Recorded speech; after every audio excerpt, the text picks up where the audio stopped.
ప్రపంచమంతా తమ ఇంపోర్ట్స్ కొరకు ఫారిన్ ఎక్స్చేంజ్ రిజర్వ్స్ పెట్టుకుంటుంది. ప్రపంచంలోని టోటల్ ఫారిన్ ఎక్స్చేంజ్ రిజర్వ్స్లో అంటే ప్రపంచంలోని విదేశీ మారక ద్రవ్య నిల్వల్లో 57% డాలర్ల రూపంలోనే ఉంటుంది. ఇతర కరెన్సీలలో ఉంటుంది, గోల్డ్ రూపంలో కూడా ఉంటుంది. కానీ ఈనాటికి కూడా 57% foreign exchange reserves are in dollar denominated assets, అంటే డాలర్ రూపంలోనే ఉంటాయి. అది డాలర్ బాండ్స్ కావచ్చు, అమెరికన్ ట్రెజరీ బిల్స్ కావచ్చు, ఏదైనా డాలర్ల రూపంలోనే ఉంటాయి. సో ఇది తగ్గవచ్చు గత కొంతకాలంగా, బట్ స్టిల్ 57% అంటే more than half according to the international monetary fund data, IMF data ప్రకారం. ఇక ప్రపంచవ్యాప్తంగా జరిగే ఫారిన్ ఎక్స్చేంజ్ ట్రాన్సాక్షన్స్ అంటే విదేశీ మారక ద్రవ్య చెల్లింపుల్లో 89% డాలర్లోనే జరుగుతుంది. I'm quoting bank of international settlements data. So bank of international settlements ప్రకారము ప్రపంచంలో జరిగే క్రయ విక్రయాలలో 89% కేవలం డాలర్ల రూపంలోనే జరుగుతాయి.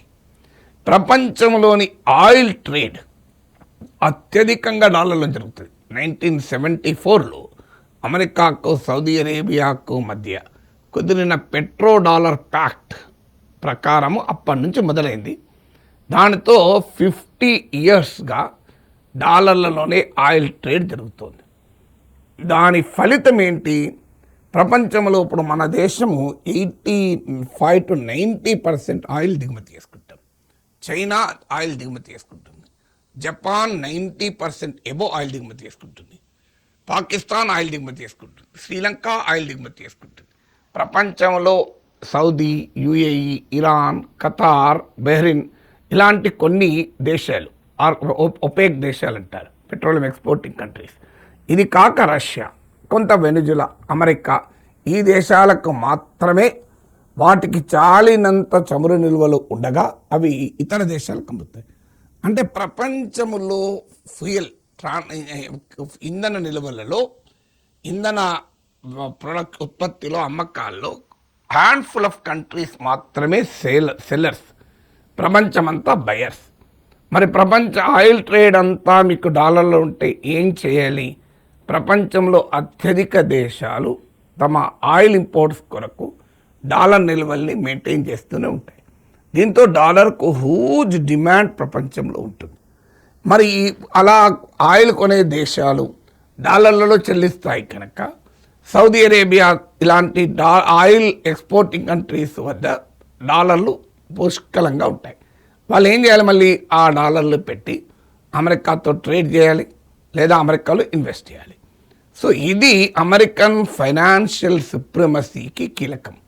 సో అమెరికా ప్రపంచ ఆర్థిక ద్రవ్య ఆధిపత్యం, అమెరికన్ ఎకనామిక్ అండ్ ఫైనాన్షియల్ సుప్రమసీకి మూలం ఎక్కడుంది అంటే డాలర్ పైన ఉంది, ఆయిల్లో ఉంది. అందుకే అమెరికా ఆయిల్ డాలర్లలో కాక మరి ఇంకే రూపంలోనైనా ట్రేడ్ అవుతా అంటే ట్రంప్ యుద్ధాలకు వెళ్తాడు. సో ట్రంప్ అనే కాదు, అమెరికా ప్రెసిడెంట్ ఎప్పుడైనా యుద్ధానికి ఎందుకు వెళ్తాడంటే to protect oil supremacy and dollar supremacy, including ఇప్పుడున్న ఇరాన్ వార్ కూడా ఈ ఆయిల్ సుప్రమసీ, డాలర్ సుప్రమసీలో భాగం. వెనిజులా అయినా, అంతకుముందు లిబియా అయినా, అంతకుముందు ఇరాక్ అయినా. సో ప్రపంచంలో అమెరికా జరిపే యుద్ధాలలో ఏదో ఆ దేశాన్ని ఆక్రమించుకొని బ్రిటన్ లాగా కాలనీలాగా మార్చుకొని పాలించాలన్న దానికి కాదు. ప్రధానంగా ఆయిల్ పైన తన గ్రిప్ ఉండాలి, ఇతర సహజ వనరుల పైన గ్రిప్ ఉండాలి, డాలర్ పై కూడా గ్రిప్ ఉండాలి. ఈ రెండు గ్రిప్లు మెయింటైన్ చేయాలంటే మిలిటరీ గ్రిప్ ఉండాలి. సో అందువల్ల మిలిటరీ సుప్రమసీని కూడా తన చేతిలో పెట్టుకుంటుంది. అందుకే సమీర్ అమీన్ అనే ఈజిప్షియన్ ఎకానమిస్ట్ 5 kinds ఆఫ్ మానోపొలీ ఉంటుంది ప్రపంచంలో, అమెరికాది అంటాడు. అందులో 1 మీ కరెన్సీ, 2 ఆయిల్ లాంటి natural resources, 3 military, 4 science and technology, 5 culture. So ఇందులో కీలకమైనది కరెన్సీ అండ్ ఆయిల్ లాంటి నేచురల్ రిసోర్సెస్. మీకు కొన్ని ఉదాహరణలు చెప్తాను. ఎలా అమెరికా ఆయిల్ కొరకు, డాలర్ కొరకు, పెట్రో డాలర్ కొరకు. పెట్రో డాలర్ అంటే ఆయిల్ ట్రేడెడ్ ఇన్ డాలర్స్, దాన్ని పెట్రో డాలర్ అంటారు. యుద్ధాలు చేసిందో చూద్దాం. 2000లో Iraq president Saddam Hussein oil ట్రేడ్ను యూరోలో చేస్తానని ప్రకటించారు. ఇది 2000లో జరిగింది. సో పెట్రో యూరో ఎమర్జెన్సీకి దారితీసేది. 2003లో అమెరికా ఇరాక్ను ఆక్రమించుకొని సద్దాం హుస్సేన్ను చంపేసింది. కారణం ఏమని చెప్పింది? వెపన్స్ ఆఫ్ మాస్ డిస్ట్రక్షన్ ఉన్నది. ఆ వెపన్స్ ఆఫ్ మాస్ డిస్ట్రక్షన్ మనకు అర్థం కావాల్సింది, డాలర్ను డిస్ట్రాయ్ చేసే వెపన్ సద్దాం హుస్సేన్ ప్రయోగించాడని మనం అర్థం చేసుకోవాలి. సో ఇక మీకు 2011లో గడాఫీ అమెరికా చంపేసింది. ఎందుకు చంపేసింది తెలుసా? గడాఫీ ఏమని ప్రతిపాదించాడంటే, ఒక కొత్త ఆఫ్రికన్ కరెన్సీని క్రియేట్ చేద్దాం, అది గోల్డ్ బ్యాక్డ్, అంటే గోల్డ్ వాల్యూతో లింక్ చేద్దాం, అంటే బంగారం విలువ ఎంత ఉంటే ఆ కరెన్సీ విలువ అంతే ఉంటుందని. సో ఈ గోల్డ్ బ్యాక్డ్ ఆఫ్రికన్ కరెన్సీలో ఆయిల్ ట్రేడ్ చేద్దామని మొహమ్మద్ గడాఫీ ప్రకటించాడు. దాంతో 2011లో గడాఫీని చంపేసింది అమెరికా. మీకు నికోలస్ మదురో వెనిజులా అధ్యక్షుడు, అతను అమెరికా విధించిన ఆంక్షల వల్ల అనివార్యంగా రష్యా, చైనాలతో ట్రేడ్ జరపడం మొదలుపెట్టాడు. అది కూడా నాన్ డాలర్ ట్రేడ్ జరపడం మొదలుపెట్టాడు. ఏం చేశారు? వెంటనే మదురోను వెనిజులా పైన మొదలు ఆంక్షలు విధించారు. వెనిజులాలో మీకు మదురోకు వ్యతిరేకంగా అపోజిషన్ను ఎంకరేజ్ చేశారు. మెరియా కొరినా, మచాడో, గోంజాల్వెస్ లాంటి వాళ్ళను. ఆఖరికి వెనిజులా పైన మిలిటరీ ఆపరేషన్ చేసి దేశ ప్రెసిడెంట్ని అరెస్ట్ చేసి జైల్లో పెట్టారు. కారణం ఏమని చెప్పారు? డ్రగ్స్ అన్నారు. అసలు కారణం ఏంటి? నాన్ డాలర్ ట్రేడ్ జరిపాడు, చైనాతో యువాన్లలో జరిపాడు. మీకు ఇక ఇరాన్ 2018లో ట్రంప్ ఇరాన్తో న్యూక్లియర్ డీల్ ఉపసంహరించుకొని పెద్ద ఎత్తున ఆంక్షలు విధించాడు. అప్పటి నుంచి ఇరాన్ యువాన్లలో ఆయిల్ ట్రేడ్ జరుపుతుంది. ఈ శాంక్షన్ల వల్ల మీకు ఇరాన్ ఆయిల్ కొనే దేశం లేదు. ఇండియా ఒకప్పుడు తన ఆయిల్ ఇంపోర్ట్స్ 10 to 12% ఇరాన్ నుంచి ఉండేది, దాన్ని జీరో తెచ్చుకున్నాను. కానీ చైనా నిరాటంకంగా ఇరాన్ నుంచి ఆయిల్ కొంటుంది. డాలర్లో చెల్లించలేదు, యువాన్లలో చెల్లిస్తారు. మీరు ఇరాన్ ఉత్పత్తి చేస్తే, ఎక్స్పోర్ట్ చేసే ఆయిల్ 90% చైనా కొంటుంది 2018 నుంచి. ఈ వార్ మొదలైనప్పటి నుంచి ట్యాంకర్ ట్రాకర్ అనే సంస్థ అంచనా ప్రకారం 11.8 million barrels of oil Iran చేరటమైంది. జస్ట్ ఫిబ్రవరి 28 వార్ స్టార్ట్ అయినప్పటి నుంచి. సో ఇదంతా యువాన్లోనే చెల్లించింది, $100. సో మీకు ఒకవేళ ఇప్పుడు కొత్తగా ఇంకో బాంబు పేల్చింది Iran. Strait of Hormuz blockage చేస్తున్నాం కనుక ప్రపంచంలో ఉన్న ఎనర్జీ సప్లై ఆయిల్ అండ్ గ్యాస్లో 20% స్ట్రెయిట్ ఆఫ్ హార్మూజ్ ద్వారా వెళ్తుంది. మనం చాలాసార్లు చెప్తాము.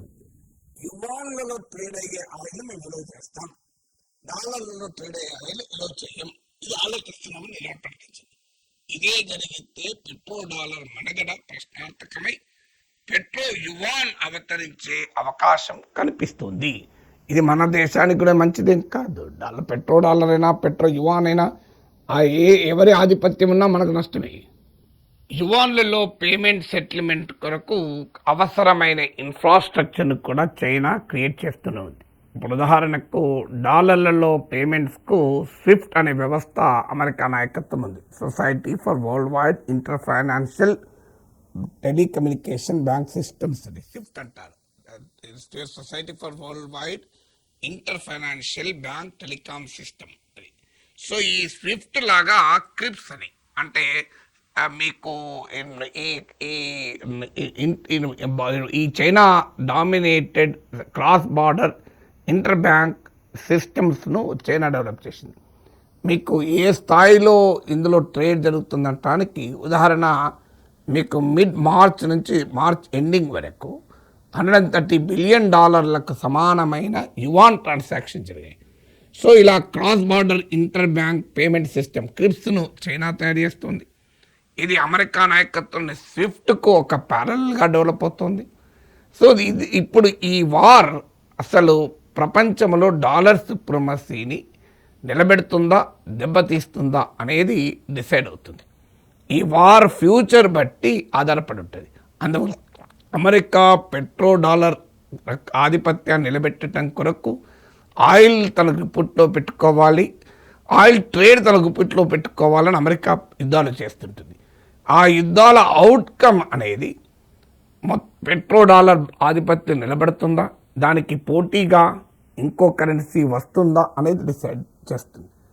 సో మీకు ఎక్కడైనా డాలర్ సుప్రిమసీ కనుక పడిపోతే అమెరికన్ ఫైనాన్షియల్ సుప్రిమసీ కూడా దెబ్బతింటుంది. ఎందుకంటే అమెరికాకు $39 ట్రిలియన్ డెట్ ఉంది. ఇది తన జీడిపి కన్నా చాలా ఎక్కువ. $1 ట్రిలియన్ ప్రతి ఏటా 2026లోనే అమెరికా కట్టిన వడ్డీలు $1,00,000 కోట్ల.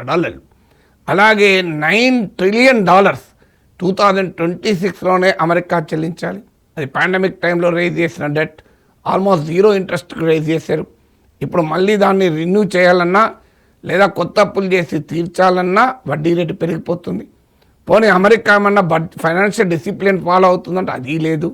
America federal budget deficit $1.9 trillion ఉంది. $1 ట్రిలియన్ $1,00,000 కోట్ల. మీకు ఒకవైపు ట్రంప్ ట్యాక్స్ కట్స్ ఇస్తున్నాడు, పెద్ద ఎత్తున డిఫెన్స్ స్పెండింగ్ పెరుగుతోంది. డిఫెన్స్ పైన ఏటా $1 ట్రిలియన్ ఖర్చు పెడుతుంది అమెరికా. ఈ వార్ తర్వాత మరో $500 బిలియన్ కావాలి అని ప్రతిపాదించారు.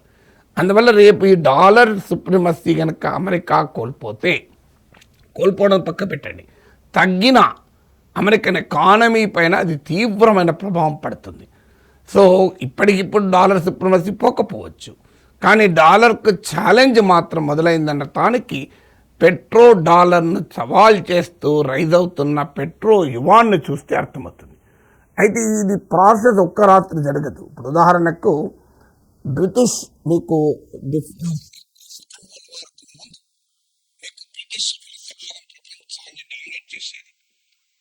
బ్రిటిష్ కరెన్సీ అయిన పౌండ్ గ్లోబల్ ఎకానమీని డామినేట్ చేసేది. 1960లోనే బ్రిటిష్ ఎకానమీని దాటింది అమెరికన్ ఎకానమీ. కానీ పౌండ్ ప్లేస్లో డాలర్ రిప్లేస్ కాలేదు. అది రిప్లేస్ కావటానికి 1943-44 దాకా పట్టింది. 2 ప్రపంచ యుద్ధాల అనంతరం అమెరికన్ మిలిటరీ సుప్రమసీ ఎస్టాబ్లిష్ అయ్యాక అప్పుడు కానీ పౌండ్ ప్లేస్లో డాలర్ గ్లోబల్ డామినెంట్ కరెన్సీ కాలే. అందువల్ల ఇప్పటికిప్పుడు ఏదో డాలర్కు ప్రమాదమని కాదు, కానీ ఈ వార్స్ అమెరికా జరుపుతున్న యుద్ధాలు ఆయిల్ కొరకు, ఆయిల్ ట్రేడ్ డాలర్ల కొరకు జరుపుతూ ఉంటుంది. కానీ ఆ యుద్ధాల అవుట్కమే డాలర్ సుప్రమసీ ఉంటుందా లేదా అనేది తీరుస్తుంది. డాలర్ సుప్రమసీని ఎంత మేరకు దెబ్బతీస్తున్నది కూడా నిర్ణయిస్తుంది.